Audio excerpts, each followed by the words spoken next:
The Vampire Academy by Richelle Mead. Chapter 1. I felt her fear before I heard her screams. Her nightmare pulsed into me, shaking me out of my own dream, which had had something to do with the beach and some hot guy rubbing suntan oil on me. Images, hers, not mine, tumbled through my mind. Fire and blood, the smell of smoke, the twisted metal of a car. The pictures wrapped around me, suffocating me until some rational part of my brain reminded me that this wasn't my dream. I woke up, strands of long dark hair sticking to my forehead. Liz lay in her bed, thrashing and screaming. I bolted out of mine, quickly crossing the few feet that separated us. "Liz," I said, shaking her. "Liz, wake up." Her screams dropped off, replaced by soft whimpers. "Andre," she moaned. "Oh, God." I helped her sit up. "Liz, you aren't there anymore. Wake up." After a few moments, her eyes fluttered open, and in dim light I could see a flicker of consciousness start to take over. Her frantic breathing slowed, and she leaned into me. Resting her head against my shoulder, I put an arm around her and ran a hand over her hair. "It's okay," I told her gently. "Everything's okay." "I had that dream." "Yeah, I know." We sat like that for several minutes, not saying anything else. When I felt her emotions calm down, I leaned over to the nightstand between our beds and turned on the lamp. It glowed dimly, but neither of us really needed much to see by. Attracted by the light, our housemaid's cat, Oscar, leapt up onto the sill of the open window. He gave me a wide berth. Animals don't like vampires, for whatever reason, but jumped onto the bed and rubbed his head against Lissa, purring softly. Animals didn't have a problem with Maury. They all loved Lissa in particular. Smiling, she scratched his chin, and I felt her calm further. "When did we do a last feeding?" I asked, studying her face. Her fair skin was paler than usual, dark circles hung under her eyes, and there was an air of fragility about her. School had been hectic this week, and I couldn't remember the last time I'd given her blood. "It's been like more than 2 days, hasn't it? 3? Why didn't you say anything?" She shrugged and wouldn't meet my eyes. "You were busy. I didn't want to—" "Screw that," I said, shifting into a better position. No wonder she seemed so weak. Oscar, not wanting me any closer, leapt down and returned to the window, where he could watch at a safe distance. "Come on, let's do this." "Rose." "Come on, it'll make you feel better." I tilted my head and tossed my hair back, baring my neck. I saw her hesitate, but the sight of my neck and what it offered proved too powerful. A hungry expression crossed her face, and her lips parted slightly, exposing the fangs that she normally kept hidden. While living among humans, those fangs contrasted oddly with the rest of her features. With her pretty face and pale blonde hair, she looked more like an angel than a vampire. As her teeth neared my bare skin, I felt my heart race with a mix of fear and anticipation. I always hated feeling the latter, but it was nothing I could help. A weakness I could not shake. Her fangs bit into me hard, and I cried out with a brief flare of pain. Then it faded, replaced by a wonderful golden joy that spread throughout my body. It was better than any of the times I'd been drunk or high. Better than sex, or so I imagined, since I'd never done it. It was a blanket of pure, refined pleasure, wrapping me up and promising everything would be all right in the world. On and on it went. The chemicals in her saliva triggered an endorphin rush, and I lost track of the world, lost track of who I was. Then, regretfully, it was over. It had taken less than a minute. She pulled back, wiping a hand across her lips, and she studied me. "You okay?" Yeah, I lay back on the bed, dizzy from the blood loss. "I just need to sleep it off. I'm fine." Her pale, jade-green eyes watched me with concern. She stood up. "I'm going to get you something to eat." My protest came awkwardly to my lips, and she left before I could get out a sentence.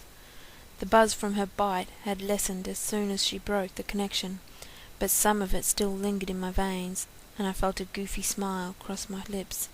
Turning my head, I glanced up at Oscar, still sitting on the window. You don't know what you're missing out on, I told him. His attention was on something outside. Hunkering down into a crouch, he puffed out his jet black fur. His tail started switching. My smile faded, and I forced myself to sit up. The world spun, and I waited for it to right itself before trying to stand. When I managed it, the dizziness set in again, and this time refused to leave. Still, I felt okay enough to stumble to the window and peer out with Oscar.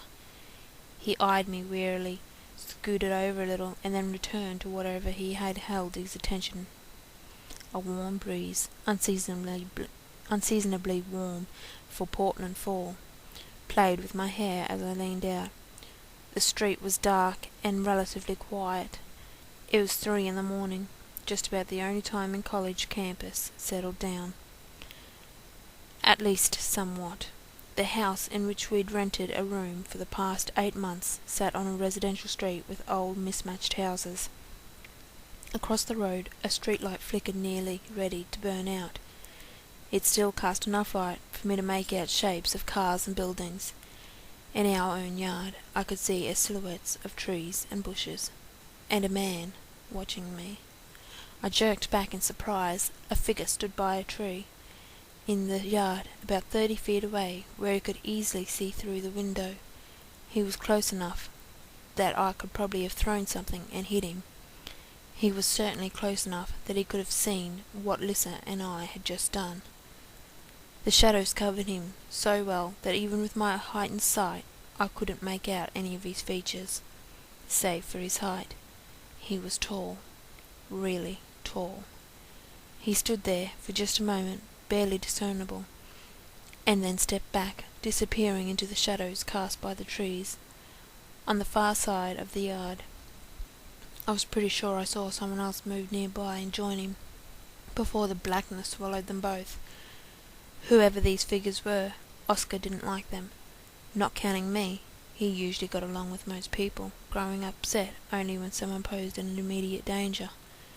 The guy outside hadn't done anything threatening to Oscar, but the cat had sensed something that put him on edge, something similar to what he always sensed in me.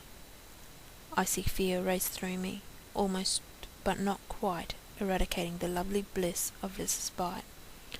Backing up from the window, I jerked on a pair of jeans that I found on the floor, nearly falling over in the process. Once they were on, I grabbed my coat and Liz's along with our wallets. Shoving my feet into the first shoes I saw, I headed out the door. Downstairs, I found her in the cramped kitchen, rummaging through the refrigerator. One of our housemates, Jeremy, sat at the table, hand on his forehead, as he stared sadly at the calculus book.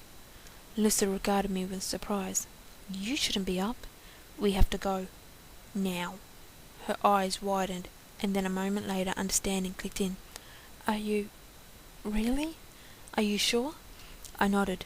I couldn't explain how I knew for sure. I just did. Jeremy watched us curiously. "What's wrong?" An idea came to mind. "Liz, get his car keys." He looked back and forth between us. "What are you..." Lissa unhesitatingly walked over to him. Her fear poured into me through our psychic bond. But there was something else too. A complete faith that I would take care of everything, that we would be safe. Like always, I hoped I was worthy of that kind of trust. She smiled broadly and gazed directly into his eyes. For a moment, Jeremy just stared, still confused. Then I seen the thrall seize him. His eyes glazed over, and he regarded her adoringly. "We need to borrow your car," she said in a gentle voice. "Where are your keys?" He smiled, and I shivered. I had a high resistance to compulsion, but I could still feel its effects when it was directed at another person. That, and I had taught my entire life, was using it was wrong. Reaching into his pocket, Jeremy handed over a set of keys hanging on a large red keychain. "Thank you," said Lissa. "And where is it parked?" "Down the street," he said dreamily. "At the corner, by Brown, 4 blocks away." "Thank you," she repeated, backing up. "As soon as we leave, I want you to go back to studying. Forget you ever saw us tonight." He nodded obligingly, I got the impression he would have walked off a cliff for her right then if she'd asked. All humans were susceptible to compulsion. But Jeremy appeared weaker than most. That came in handy right now. "Come on," I told her, "we've got to move." We stepped outside, heading towards the corner he'd named. I was still dizzy from the bite and kept stumbling, unable to move as quickly as I wanted. Lissa had to catch hold of me a few times to stop me from falling. All the time that anxiety rushed into me from her mind. I tried my best to ignore it. I had my own fears to deal with. "Rose, what are we going to do if they catch us?" she whispered. "They won't," I said fiercely. "I won't let them." "But if they found us before, they didn't catch us then. We'll just drive over to the train station and go to LA. They'll lose the trail." I made it sound so simple. I always did. Even though there was nothing simple about being on the run from the people we'd grown up with. We'd been doing it for 2 years, hiding wherever we could, and just trying to finish high school. Our senior year had started, and living on college campus had seemed safe. We're so close to freedom, she said. Nothing more, and I felt her faith surge up in me once more. This was the way it had always been between us. I was the one who took action, who made sure things happened, sometimes recklessly so. She was the more reasonable one, the one who thought things through, the one things out and researched them extensively before acting. Both styles had their uses, but at the moment recklessness was called for. We didn't have time to hesitate. Lissa and I had been best friends ever since kindergarten, when our teacher had paired us together for writing lessons, forcing a 5-year-old to spell